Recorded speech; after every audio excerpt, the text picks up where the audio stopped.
has given to the people and handed down through the generation. Et la foi qu'il a transmise à son peuple à travers les générations. Islam, no doubt, has suffered throughout the many centuries. Number of sects did emerge. L'islam a souffert du fait que pendant des générations, beaucoup de sectes ont émergé. Because our Holy Prophet did say that our Muslim sect will be one number increased than the Christians and the Jews. 70. If the Christians and they have split into 72, Muslims will end up with 73 sects. No, but I would like to just start again. Start.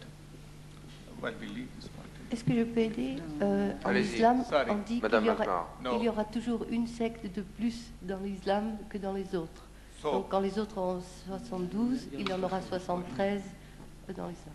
No, my apology for the interpreting difficulties, if you would apologize. Now what we are here, this is a complex sort of question, the identification of the religion from the sect. C'est une question assez difficile et compliquée d'identifier les religions et des sectes. A sect is, for instance, some of the sects which have spring from Islam when a new doctrine is invented. Des sectes se manifestent quand de nouvelles doctrines sont inventées. Invented, which interferes with the original creed. Et qui se mêlent au credo original. For instance, in Islam, the emergence of Shiite at a later stage. Par exemple, en islam, l'émergence des chiites Shiite must not take une as époque plus offensive to plus them. tard. It's just one of those facts of life. And Ismailis, which emerged from Islam as well. Ismail. Oui, les Ismaéliens. Yes, they are that. Yes. And also the emergence of the Wahhabi sect in Islam, which had come at a later stage. Now, these things are identified away from the main core of the Sunni. Les religions donc de chiites et Dans le micro. Les religions donc, les credos de Ismaël et de chiites sont donc des divergences de la doctrine primordiale, mais qui n'ont pas beaucoup d'influence. One of the basic things which would be open to us is that whenever a interference is made, for instance, if some deviation occurs with the faith on Almighty or on the virtues of the Prophet.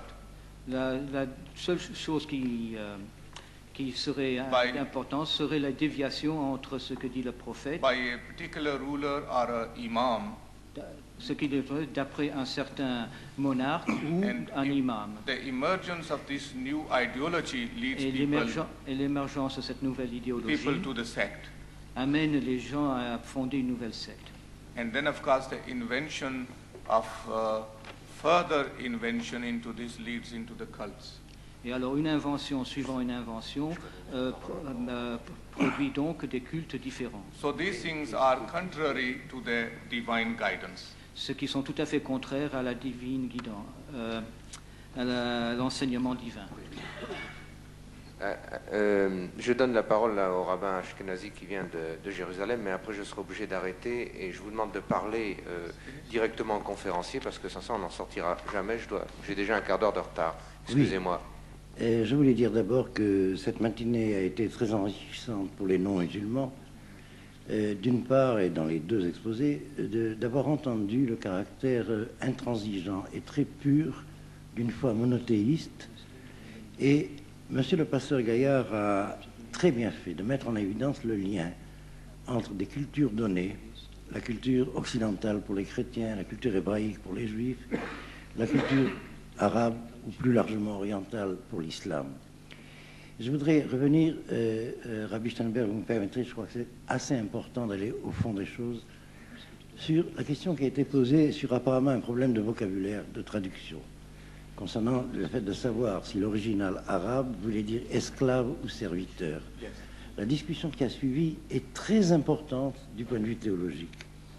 Parce que nous avons d'ailleurs aussi en hébreu la même modulation de sens sur le même mot Aeved, qui peut signifier soit esclave, soit serviteur, suivant qu'il se rattache au substantif servitude ou au substantif service.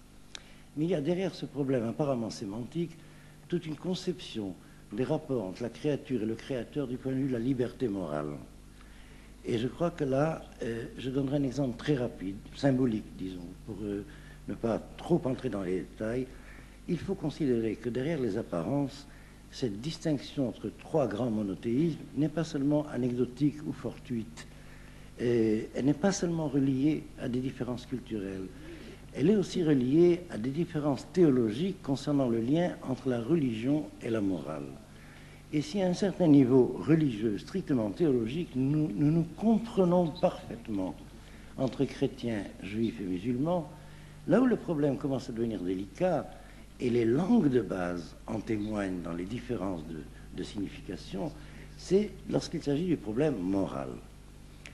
Et je donnerai donc une indication symbolique, en partant d'une remarque apparemment purement liturgique. Le jour consacré à Dieu, dans l'islam, c'est le 6e jour, le vendredi en français. Dans le judaïsme, le 7e jour, le samedi, le Shabbat.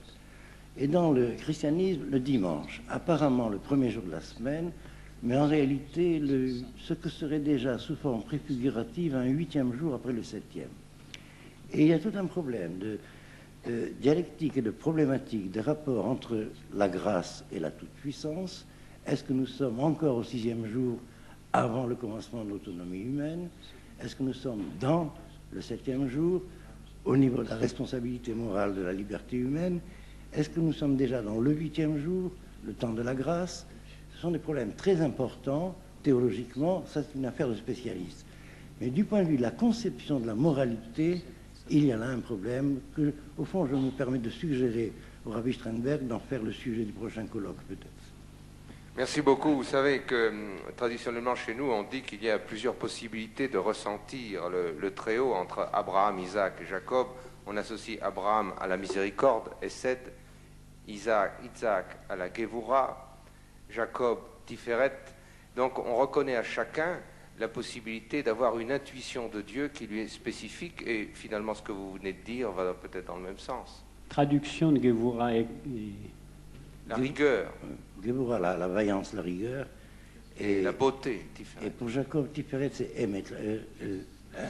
Un vocabulaire un peu différent.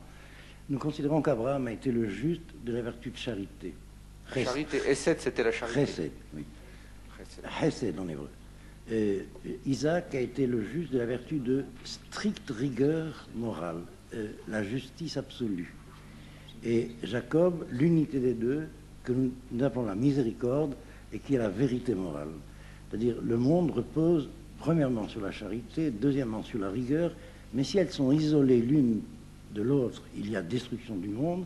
Il faut atteindre un troisième niveau d'unité qui se nomme en hébreu la vérité morale, qui a pour consonance de valeur la miséricorde. C'est Jacob. Rachamim, Isaac, Din, Gevura, Abraham, Chesed. On ne parle jamais de miséricorde sans justice. La miséricorde, la miséricorde, c'est la charité plus la justice unifiée. Oui, mais on ne parle jamais dans le judaïsme seulement de la miséricorde ou seulement de la justice. On associe les deux. Ne confondez pas entre charité et miséricorde. Ah oui, non, on ne va pas rentrer alors là, merci. Voilà, alors il faut demander, je demande, merci beaucoup, Cheikh Mahmoud Rachid, et je donne la parole maintenant à mademoiselle Sophie Deisha, qui donc doit venir faire la conférence au nom de l'Institut orthodoxe Saint-Serge